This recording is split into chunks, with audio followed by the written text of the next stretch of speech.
রাত আরো গভীর হলো। হাজত ঘরের আর দুজন ঘুমিয়ে পড়েছে। যে গঞ্জালো 1 মিনিটের মধ্যে যেখানে সেখানে ঘুমিয়ে পড়ে, তার চোখেও ঘুম নেই। আর জয়ন্তর তো ঘুমোবার উপায়ই নেই। নানা চিন্তা মাথায় ভিড় করে আসছে। জয়ন্ত একসময় চুপি চুপি ডাকল, গঞ্জালো, কহ। গঞ্জালো নড়ে চড়ে উঠে বসল।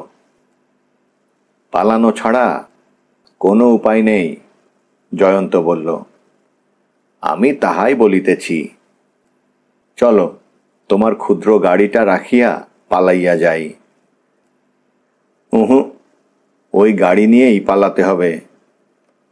গাড়ি ভাঙিয়া গিয়াছে। সেটাই দেখতে হবে। তুমি দরজা খোলো। ঠং করে একটা অস্পষ্ট শব্দ হলো। হাজত ঘরের দরজা খুলে গেল। জয়ন্ত পা টিপে টিপে দুটো অন্ধকার ঘর পেরিয়ে বারান্দায় এসে দাঁড়ালো। বারান্দায় আলো জ্বলছে। একজন সেপাই বন্দুক কাঁধে পাহারা দিচ্ছে। জয়ন্ত সেই আলোতে দেখল সামনের মাঠেই ওদের গাড়িটা রাখা হয়েছে। কিন্তু পাহারাদারের চোখে ধুলো না দিয়ে তো পালানো যাবে না। জয়ন্ত ফিসফিস করে ডাকল, গঞ্জালো, কহ। গঞ্জালো এগিয়ে এসে বলল। জয়ন্ত বলল, গেটটা আস্তে আস্তে খুলে দাও। তারপর ওই সেপাইয়ের মাথার কাছে যে আলোটা জ্বলছে ওটা ভেঙে ফেলো। তলোয়ারের এক খোঁচা দিলেই ওটা ভেঙে যাবে। আলোটা ভেঙে সোজা গাড়িতে এসে উঠবে। পাহারাদার সেপাইটা হঠাৎ দেখতে পেল আবার গেটটা খুলে যাচ্ছে। ভাবল কোনো গাড়ি এসেছে, তাই ওরা গেটটা খুলে গাড়ি নিয়ে আসছে।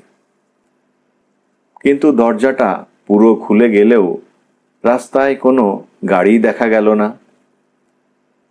আবার ভালো করে দেখতে যাবে, এমন সময় মাথার ওপর বাল্বটা খান খান হয়ে ভেঙে পড়ল।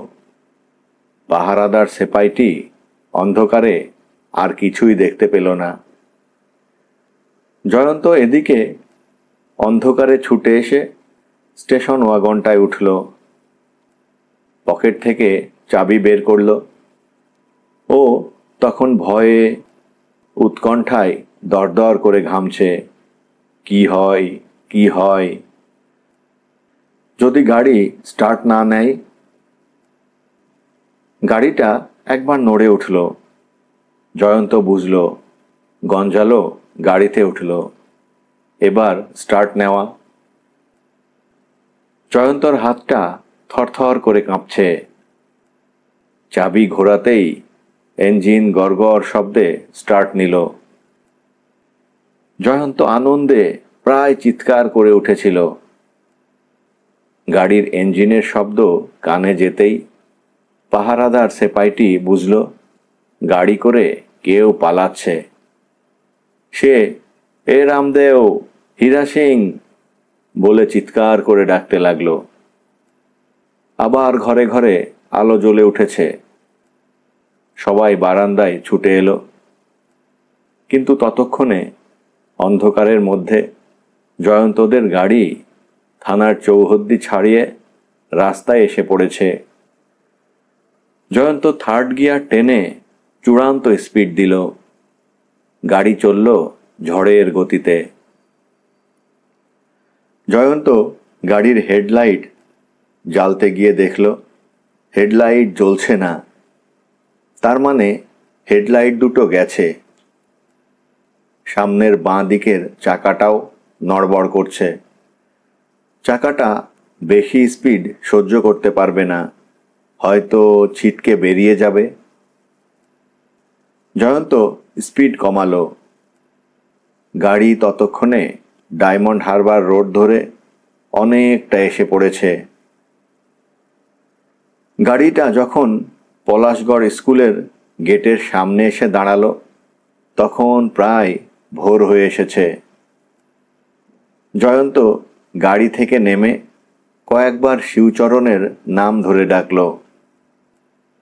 শিবচরণ চোখ ডলতে ডলতে এসে গেট খুলে দিল। শিবচরণ বলল, আপনি আসলে হেডমাস্টারজি দেখা করতে বলেছেন। জয়ন্ত বলল, ঠিক আছে। জয়ন্ত গাড়িটা গ্যারেজে রেখে শিবচরণকে চাবিটা ফেরত দিল। তারপর হেডমাস্টারের কোয়ার্টারের দিকে পা বাড়ালো। বার কয়েক ডাকাডাকি করতে হেডমাস্টার বিমলবাবু ঘুম চোখে উঠে এলেন। বললেন, কি ব্যাপার জয়ন্তবাবু, আপনি কোথায় গিয়েছিলেন? স্টেশন ওয়াগনটা নিয়ে আমি বাড়ি গিয়েছিলাম। তা এরকম বলা নেই কওয়া নেই হঠাৎ? ইয়ে হয়েছে মানে হঠাৎই চিঠি পেলাম, বাবা খুব অসুস্থ হয়ে পড়েছেন, তাই। ও, তা এখন উনি কেমন? ভালো, কিন্তু আর একটা ঝামেলা হয়েছে। কি ঝামেলা? রাস্তায় আর একটা লরির সঙ্গে ধাক্কা লেগে।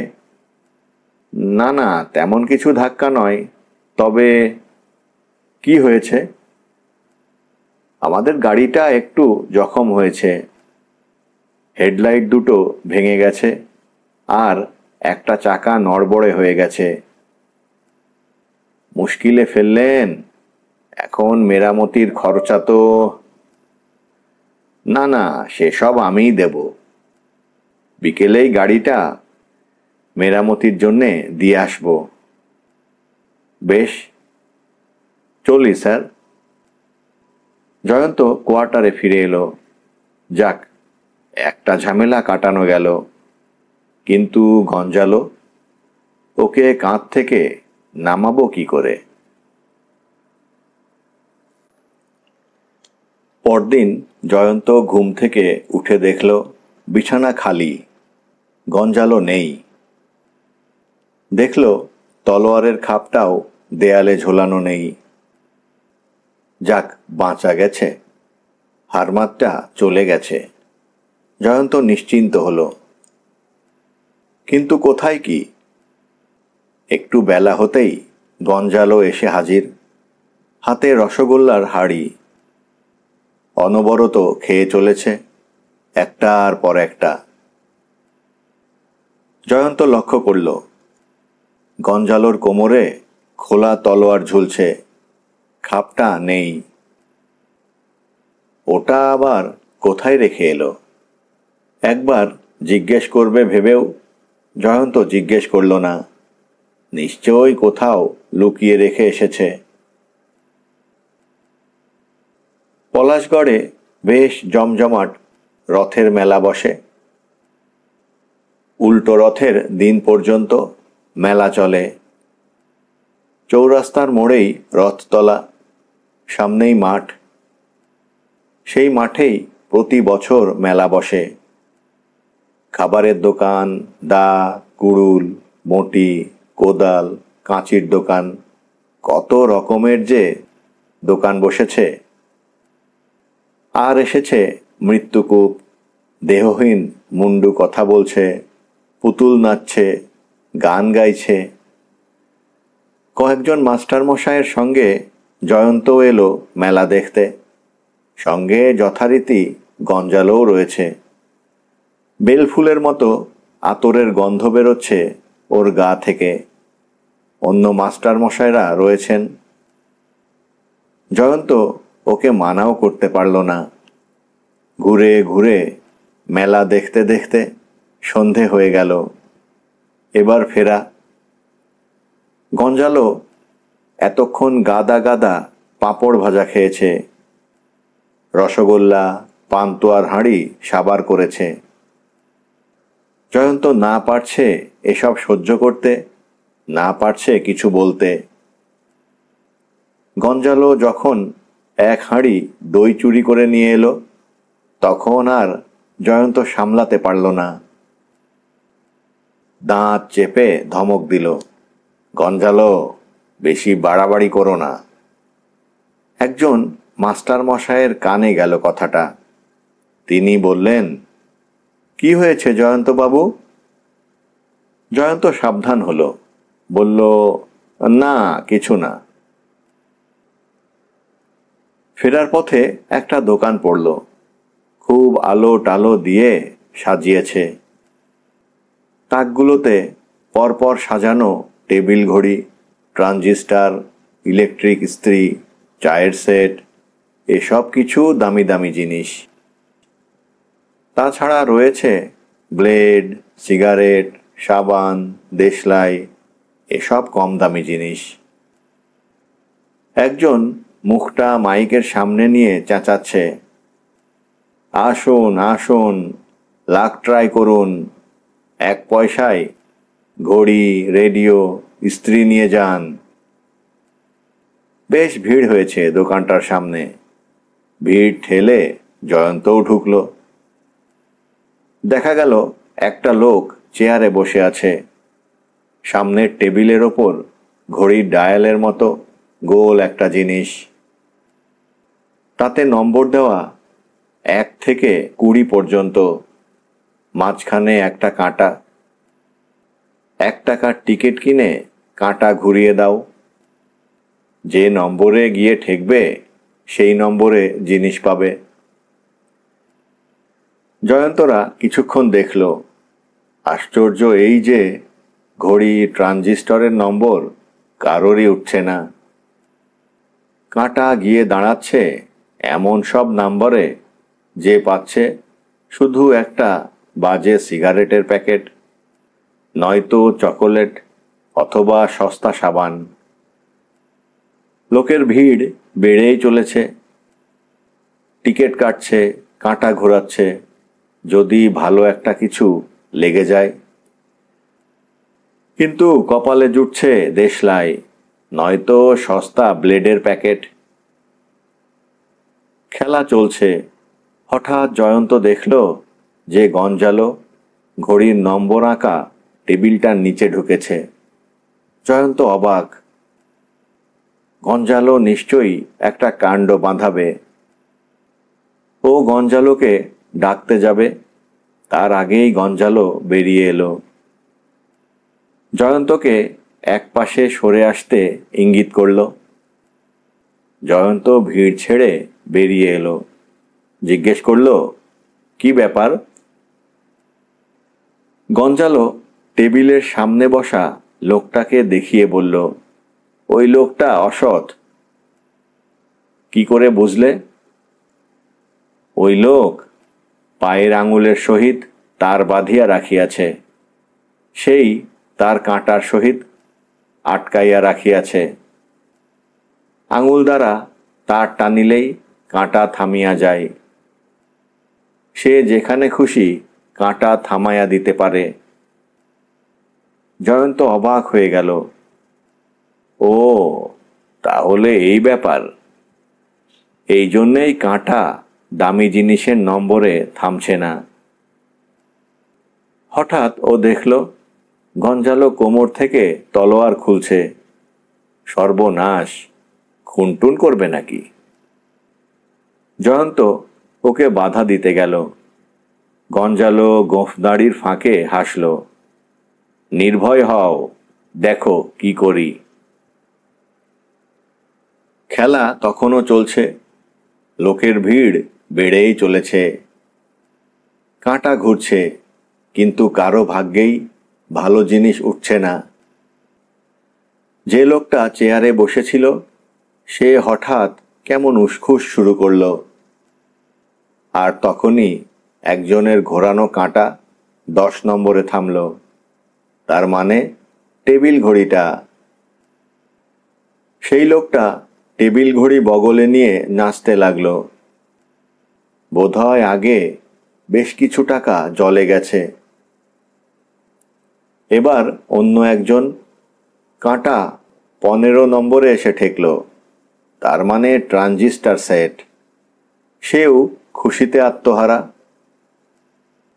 তখন টেবিলে বসা লোকটা তাড়াতাড়ি বলে উঠল, খেল খতম, আর খেলা হবে না। কিন্তু লোকেরা ছাড়বে কেন? তখনও চায়ের সেট, ইলেকট্রিক ইস্ত্রি এসব রয়েছে। লোভে লোভে ততক্ষণে অনেক লোক জমে গেছে। তারা চিৎকার করে উঠল, খেলা চালাতে হবে। টেবিলে বসা লোকটাও চেঁচাতে লাগলো, না, আজ আর খেলা হবে না। কিন্তু লোকেরা টাকা বাড়িয়ে ধরল, বলল, টিকিট দাও, খেলা চালু করো। এমন সময় টেবিলে বসা মাইক মুখে যে লোকটা খদ্দের ডাকছিল তাকে কি যেন ইঙ্গিত করল। সঙ্গে সঙ্গে মাইক মুখে লোকটা বলতে লাগলো, মেশিনের কাঁটা খারাপ হয়ে গিয়েছে, তাই খেলা বন্ধ। লোকেরা টেবিলে বসা লোকটাকে ঘিরে ধরল। হঠাৎ দেখা গেল টেবিলে বসা লোকটা চেয়ার টেবিল শুদ্ধ মাটিতে হুমড়ি খেয়ে পড়ল। উঠে ছুটতে যাবে, দেখা গেল ওর পায়ের বুড়ো আঙুলের সঙ্গে টেবিলের পায়ের সঙ্গে তার বাঁধা। ছুটে পালাবে তার উপায় নেই। ব্যাস, আর যায় কোথায়? ওর পায়ের বুড়ো আঙুলের সঙ্গে তার বাঁধা দেখেই লোকেরা বুঝল একটা কিছু জোচ্চুরি আছে এর মধ্যে। শুরু হলো চড় চাপড় লাথি। লোকটা তো পরিত্রাহী চিৎকার শুরু করলো। ওদিকে মাইক মুখে যে লোকটা খদ্দের ডাকছিল মাইক ফেলে সেও বেপাত্তা। লোকের রাগ আর পড়ে না। তারা দোকানঘর তছনছ করতে লাগলো। এমন সময় ক্যাশ বাক্স থেকে টাকা পয়সা কে উপরের দিকে ছুঁড়ে দিল। লোকেরা দোকান ভাঙা বন্ধ রেখে টাকা পয়সা কুড়ুতে লেগে গেল। জয়ন্ত সবই দেখল। গঞ্জালো কি করে তলোয়ার দিয়ে তার টেনে কাঁটা থামিয়ে দিচ্ছিল। তারপর চেয়ার টেবিল উল্টে দিল। ক্যাশ বাক্স থেকে টাকা পয়সা ওপরে ছুঁড়ে দিল। সবই দেখল। জয়ন্তর সঙ্গের মাস্টার মশাইরা কিছুই বুঝল না কি করে কি হলো। জয়ন্ত বলল, চলুন এবার ফেরা যাক। ওরা যখন ফিরে আসছে তখনও টাকা পয়সা কুড়োবার ধুম চলছে ওদিকে। দিন যায়, গঞ্জালো জয়ন্তর ঘাড় থেকে আর নামে না। শিগগির নামবে তারও কোনো লক্ষণ নেই। জয়ন্ত কি আর করে? গঞ্জালের জন্য পার্মানেন্টলি থাকার বন্দোবস্ত করল। ছেলেদের হোস্টেল থেকে একটা বাড়তি তক্তপোষ আনালো। তার সঙ্গে বেঞ্চি জুড়ে বেশ লম্বা করা হলো। গঞ্জালো পা ছড়িয়ে শুতে পেয়ে খুশিতে ডগমগ। ভাত, ডাল, মাছ, তরকারির পরিমাণ দ্বিগুণেরও বেশি করা হলো। রাঁধুনি হরির মা জয়ন্তর খাওয়ার জিনিসের পরিমাণ দেখে অবাক। বাবুর কি হঠাৎ রাক্ষসে খিদে পেল? প্রথম প্রথম হরির মা জিজ্ঞেস করেছে, বাবু, এত জিনিস রেঁধে কি হবে? মিছিমিছি ফেলা যাবে। জয়ন্ত বলেছে, ফেলা যাবে কেন? দেখো, ঠিক লেগে যাবে। সত্যিই তাই। হরির মা বাসন মাজতে গিয়ে দেখে একটা ভাতও পড়ে নেই। থালা বাসন কড়াই ডেকচি সব সাফ। তারপর থেকে হরির মা আর কিছু বলে না। কিন্তু হলে কি হবে? গঞ্জালোর পেট কি অত সহজে ভরে? খেতে বসে প্রত্যেক দিনই মিনমিন করে বলে, এত অল্প খাইলে আমি মরিয়া যাইব। জয়ন্ত ভাত, মাছ, তরকারির বরাদ্দ বাড়িয়েছে, কিন্তু তা সত্ত্বেও দোকান থেকে দই, রসগোল্লার হাঁড়ি চুরি করে আনে। আশেপাশের মাস্টার মশাইদের কোয়ার্টার থেকে শুকতুনি, আমের টক, মুড়ি ঘন্ট যা পায় চুরি করে আনে গঞ্জালো। জয়ন্ত বকে, আমার এখানে এত খেয়েও তোমার পেট ভরছে না সাহেব। গঞ্জালো ক্রস দিয়ে দাঁত খোঁচায় আর হাসে। এদিকে এই খাবার চুরি নিয়ে বেশ কথা উঠল। টাকা না, পয়সা না, গয়নাগাঁটি না, এমনকি পেতল কাঁসার বাসনও না, শুধু রান্না করা খাবার চুরি হয়ে যাচ্ছে। সকলেই অবাক, ব্যাপারটা কি? জয়ন্তকে কেউ কেউ জিজ্ঞেস করে, জয়ন্তবাবু, আপনার কিছু চুরি যায় না? জয়ন্ত বলে, হ্যাঁ, 2 দিন 2 হাঁড়ি ভাত চুরি হয়েছিল। হাঁড়ি ফেরত পেয়েছেন নিশ্চয়ই? হ্যাঁ, তা পেয়েছি। এও এক আশ্চর্য ব্যাপার। থালা, বাসন, ডেকচি চুরি যায় না। সেগুলো উঠোনে, নয় বাগানে, নয় সদর দরজায় পড়ে থাকে। শুধু ভেতরের খাদ্যবস্তু উধাও। কে যেন একেবারে চেটেপুটে খেয়ে গেছে। জয়ন্ত সবই বোঝে, কিন্তু কি করবে? চুপ করে থাকে। জয়ন্ত একটা জিনিস লক্ষ্য করেছে, গঞ্জালো প্রায় প্রতিদিনই ঘুম থেকে উঠে কোথায় চলে যায়, একটু বেলা হলে ফিরে আসে। জয়ন্ত খেয়ে দিয়ে স্কুলে যায়, গঞ্জালো কোয়ার্টারেই থাকে, নাক ডাকিয়ে ঘুমোয়। জয়ন্ত বলেছে, সাবধান, তুমি কখনো স্কুলে যাবে না। গঞ্জালো হেসে মাথা নাড়ে, বেশ। কিন্তু গঞ্জালোর বাজারে যাওয়া চাই। জয়ন্ত অনেক মানা করেছে, কিন্তু গঞ্জালো যাবেই। অগত্যা জয়ন্ত হাল ছেড়ে দেয়। বাজার থেকে এসে গঞ্জালো ওর জোব্বার পকেটগুলো থেকে বার করে কোনোদিন রুই মাছের মাথা, কোনোদিন পাঁঠার ঠ্যাং। অর্থাৎ যে জিনিসটা তার খাওয়ার শখ হবে সেটাই নিয়ে আসবে। জয়ন্ত রাগারাগি করে বলে, গঞ্জালো এখন নতুন পথ ধরেছে। রান্না টান্নার পরে জয়ন্ত খাওয়া সেরে স্কুলে চলে যায়। তখন হরির মা হঠাৎ দেখে আনাজের ডালার মধ্যে একটা আস্ত ইলিশ মাছ। সে তো অবাক, বাবু ইলিশ মাছ আনলো কখন?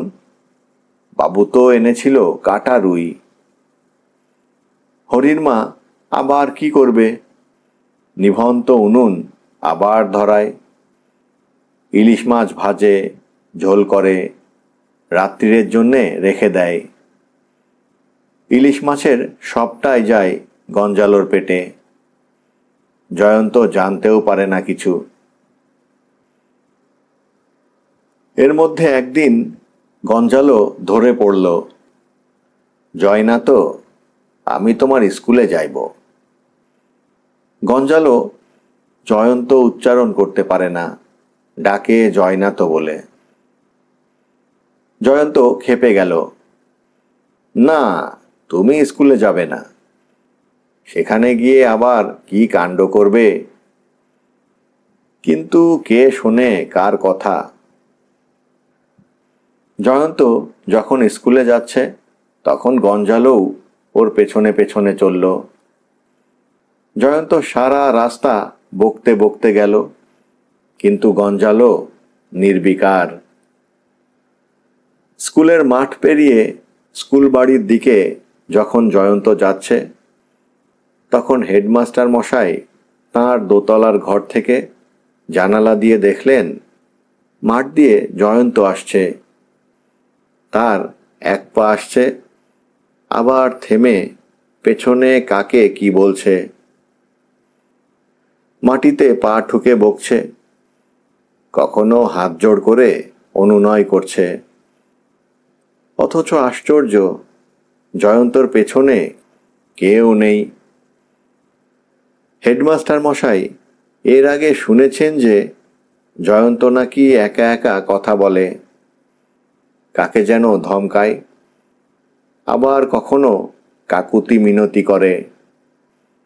আজকে উনি স্পষ্টতই দেখতে পেলেন জয়ন্তর কাণ্ড।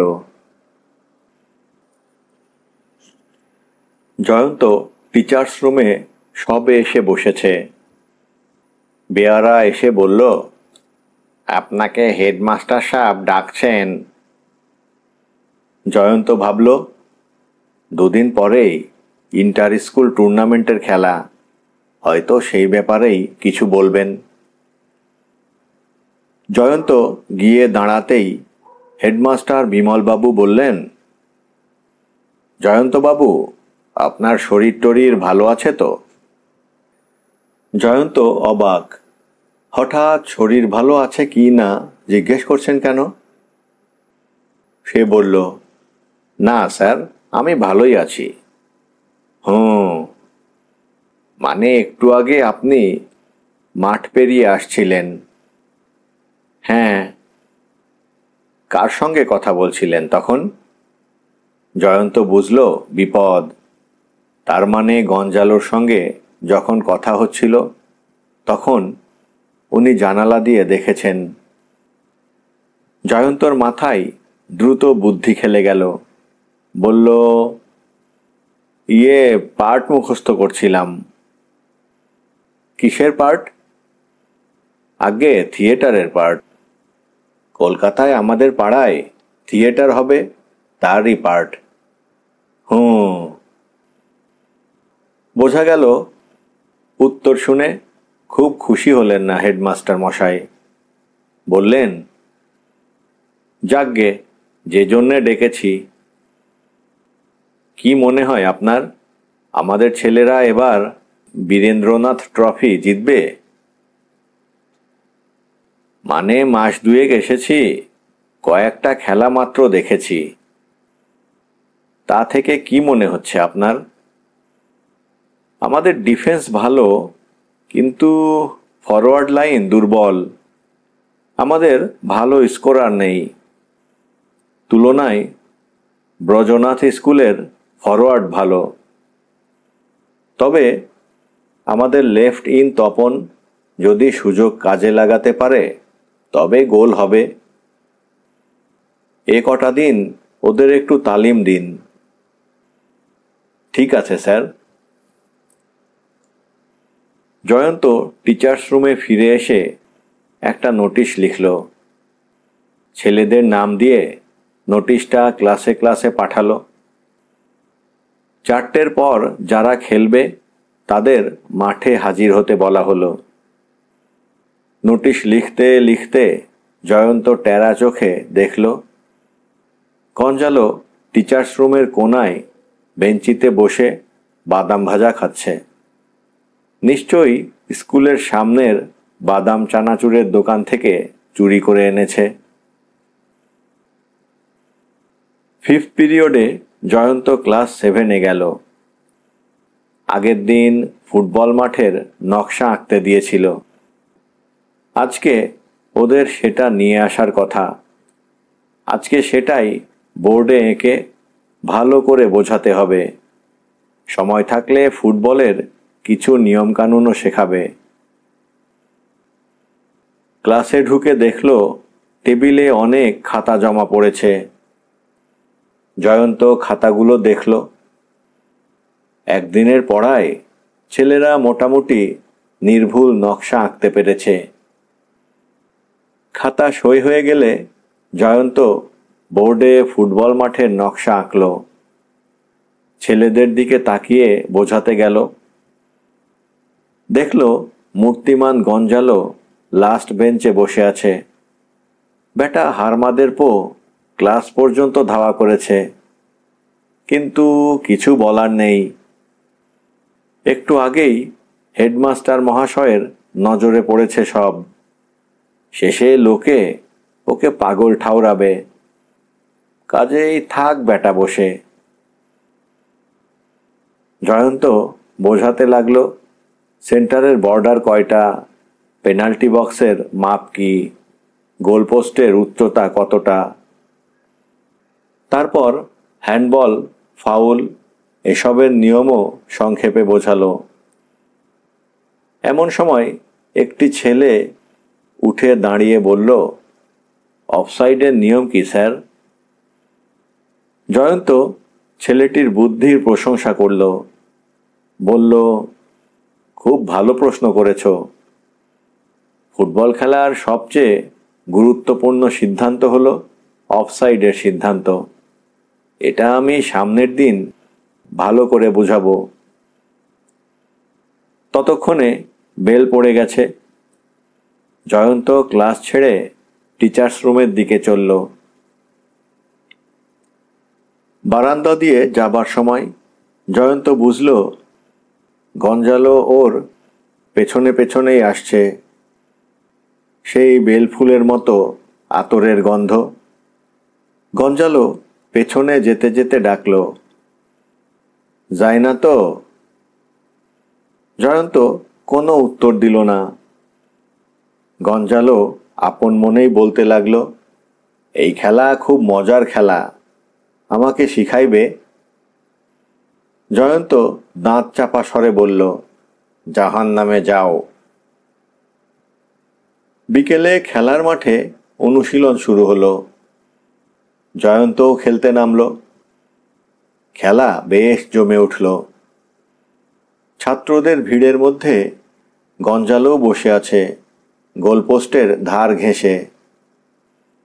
ফুটবল খেলাটা ওর এত ভালো লেগেছে যে ও খেতে ভুলে গেছে।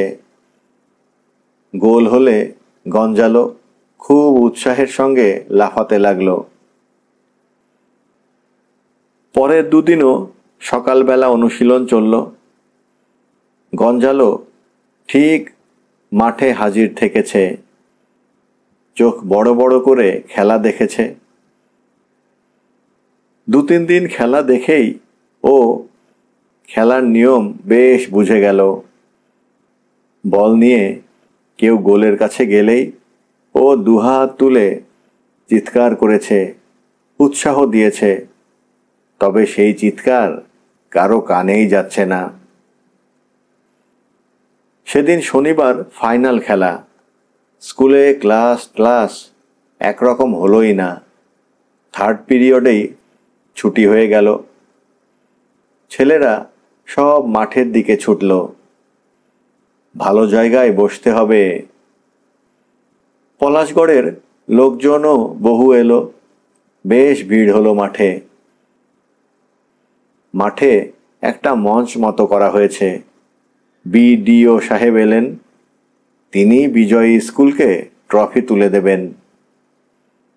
ব্রজনাথ স্কুলের ছেলেরাও দল বেঁধে এলো। ব্রজনাথ স্কুল পরপর 4 বছর চ্যাম্পিয়ন হয়েছে। এবার হলে 5 বছর হবে। কাজেই মাঠে খুবই উত্তেজনা। কি হয়। 2 স্কুলের খেলোয়াড়েরা মাঠে নামলো। খেলা শুরু হলো। 2 দলই ভালো খেলতে লাগলো। খেলার শুরু থেকেই উত্তেজনা। সমর্থকদের চিৎকারে কান পাতা দায়। এর মধ্যে পলাশগড় স্কুল যেন কোন ঠাসা হয়ে পড়ল। আক্রমণের ভূমিকা নিল ব্রজনাথ স্কুল। পলাশগড় স্কুলের ছেলেরা একটু সামলে নিয়েই আক্রমণ শুরু করল। এবার চলল তীব্র প্রতিদ্বন্দ্বিতা। 2 পক্ষই গোলের সুযোগ পাচ্ছে। নষ্টও হচ্ছে সুযোগগুলো। হাফ টাইম পর্যন্ত কোনো পক্ষই গোল করতে পারল না। হাফ টাইমের পর খেলা শুরু হতেই নিজেদের দোষে পলাশগড় স্কুল একটা গোল খেল। ব্রজনাথ স্কুলের ছেলেরা উত্তেজনায় ফেটে পড়ল। নেচে কুঁদে ডিগবাজি খেয়ে ছাতা খুলে বন্ধ করে তারা তাদের আনন্দ প্রকাশ করল। পলাশগড় স্কুলের খেলোয়াড়েরা কেমন যেন মিইয়ে গেল। ব্রজনাথ স্কুলের আক্রমণের মুখে তারা যেন আর দাঁড়াতে পারছে না। ওরা চেষ্টা করতে লাগলো যাতে আর গোল না হয়। জয়ন্ত নিজেও স্টপার হিসেবে খেলছিল। ও স্কুল ক্যাপ্টেনকে ডেকে বলল, সবাইকে বলে দাও, আরো গোলে যদি হার হয় হোক, আক্রমণ চালাতে হবে। ক্যাপ্টেন সবাইকে সে কথা জানিয়ে দিল। ওরা এবার এগিয়ে খেলতে লাগলো। ওদের ব্যাকে খেলছিল যে ছেলেটি, সে একাই বিরোধী দলের আক্রমণ ঠেকাতে লাগলো। অপূর্ব দৃঢ়তার সঙ্গে খেলছিল ছেলেটি। খেলা আবার জমে উঠেছে। হঠাৎ ব্রজনাথ স্কুল একটা গোল খেল। অদ্ভুত গোল। প্রায় পেনাল্টি বক্সের সীমানার কাছ থেকে পলাশগড় স্কুলের সেন্টার ফরওয়ার্ড গোল লক্ষ্য করে বল শট করল। বলটা গোল পোস্টের বাইরে দিয়ে চলে যাচ্ছিল। হঠাৎ কথা নেই বার্তা নেই, বলটা কিসে যেন লেগে ঘুরে গোলে ঢুকে গেল। গোল! সারা মাঠ চিৎকারে ভেঙে পড়েছে। গোলকিপার হতবাক। কাছে দাঁড়ানো ব্যাকের অবস্থাও তাই। দুজনেই অবাক, গোলটা কি করে হলো। জয়ন্ত দেখল গঞ্জালোর কাণ্ডটা। ও ছুটে রেফারির কাছে গেল, বলল, এ গোল হয়নি। রেফারি যতই বলছে স্পষ্ট গোল হলো, আমি নিজের চোখে দেখলাম, আর আপনি বলছেন গোল হয়নি। জয়ন্তও বলতে লাগলো, এ গোল হয়নি। রেফারিও নিজের সিদ্ধান্তে অটল। জয়ন্ত বুঝল চেষ্টা বৃথা, কাউকে বলে বোঝানো যাবে না। ও মাঠ ছেড়ে চলে এলো। একজন বদলি খেলোয়াড় পাঠিয়ে দিল। এদিকে পলাশগড় স্কুলের ছেলেদের আনন্দ তখন দেখে কে। কিন্তু জয়ন্তর ব্যবহারে অন্যান্য মাস্টারমশাইরা একটু অবাকই হলেন। স্পষ্ট গোল হলো, আর জয়ন্ত বলছে গোল হয়নি। দু একজন জয়ন্তকে বললও সে কথা। জয়ন্ত হতাশার সুরে বলল, আমি কাউকেই বোঝাতে পারবো না আসল ব্যাপারটা। ছেলেরা এলো, বলল, স্যার আপনি না খেললে চলবে না, আপনি আসুন স্যার। কিন্তু জয়ন্ত গোঁ ধরে বসে রইল। সে কিছুতেই আর খেলতে রাজি হলো না। খেলা আবার শুরু হলো। দু দলই গোল করেছে। কাজেই তীব্র প্রতিদ্বন্দ্বিতা শুরু হলো। দু দলই আপ্রাণ চেষ্টা করতে লাগলো গোল করবার জন্য। কোনো পক্ষই আর গোল করতে পারছে না। উভয় পক্ষই কয়েকটা সুযোগ নষ্ট করল। এতক্ষণ গঞ্জালো ব্রজনাথ স্কুলের গোলপোস্টের কাছে দাঁড়িয়ে বাদাম খাচ্ছিল। জয়ন্ত আর চোখে ওর দিকে লক্ষ্য রাখছিল। আবার যদি গঞ্জালো মাঠে নেমে গোল দিতে যায়, জয়ন্ত বাধা দেবে। খেলা শেষ হতে মাত্র 5-6 মিনিট বাকি। হঠাৎ গঞ্জালো মাঠে ঢুকে পড়ল। জয়ন্ত চেঁচিয়ে বলল, ওকে মাঠ থেকে বের করে দাও। মাস্টার মশাইরা অবাক, মাঠে আবার কে ঢুকলো? জয়ন্ত তখনও চেঁচিয়ে বলছে, তুই বেরো মাঠ থেকে, বেরো বলছি। মাস্টার মশাইরা বারবার জয়ন্তকে শান্ত করতে লাগলেন। কেন রাগারাগি করছেন? কেউ মাঠে নামেনি। কিন্তু জয়ন্ত শান্ত হলো না। সে বলে উঠল, আমাকে যেতেই হবে। সে মাঠে নামতে যেতেই মাস্টার মশাইরা তাকে ধরে ফেললেন। জয়ন্ত চিৎকার করে বলতে লাগলো, এ অন্যায়, আমাকে ছেড়ে দিন। কিন্তু মাস্টার মশাইরা ওকে ছাড়লেন না, বারবার শান্ত করতে লাগলেন। ঠিক তখনই কিছুটা দূর থেকে শট করা একটা বল ব্রজনাথ স্কুলের গোলের দিকে উঁচু হয়ে যাচ্ছিল। খুবই সহজ বল, ব্যাক ছেড়ে দিল গোলকিপার ধরবে বলে। গোলকিপারও তৈরি বুকের কাছে বলটা ধরবে বলে। কিন্তু বলটা হঠাৎ গতি পরিবর্তন করে গোলকিপারের মাথার উপর দিয়ে গোলে ঢুকে গেল। এক মুহূর্ত নীরবতা। ব্যাপারটা দর্শকদের বুঝতে একটু সময় লাগলো। তারপরই সারা মাঠ ভেঙে পড়ল গোল চিৎকারে। শুধু মাঠের দক্ষিণ দিকে, যেখানে ব্রজনাথ স্কুলের ছেলেরা দাঁড়িয়েছিল, সেখান থেকে একটা শব্দও শোনা গেল না। এদিকে জয়ন্ত মাস্টার মশাইদের হাত ছাড়িয়ে রেফারির কাছে ছুটে গেল। বলল, এ অন্যায়, এ গোল হয়নি। রেফারি অবাক। তিনি কঠিন স্বরেই বললেন, এভাবে ডিস্টার্ব করলে আমার পক্ষে খেলা চালানো অসম্ভব। জয়ন্ত নাছোড়বান্দা। সে বারবার বলতে লাগলো, এ গোল হয়নি, এ গোল হয়নি। বাইরের একজন লোক বল ঠেলে দিয়েছে। এবার রেফারি বুঝলেন কিছু একটা গন্ডগোল আছে। ভদ্রলোক বোধহয় ঠিক স্বাভাবিক অবস্থায় নেই। রেফারি জয়ন্তর পিঠে হাত দিয়ে বললেন, ঠিক আছে, আপনি বাইরে যান, আমাকে খেলা আরম্ভ করতে দিন। এর মধ্যে মাস্টার মশাইরাও এসে পড়েছেন। তাঁরা জয়ন্তকে একরকম জোর করেই মাঠ থেকে সরিয়ে নিয়ে এলেন।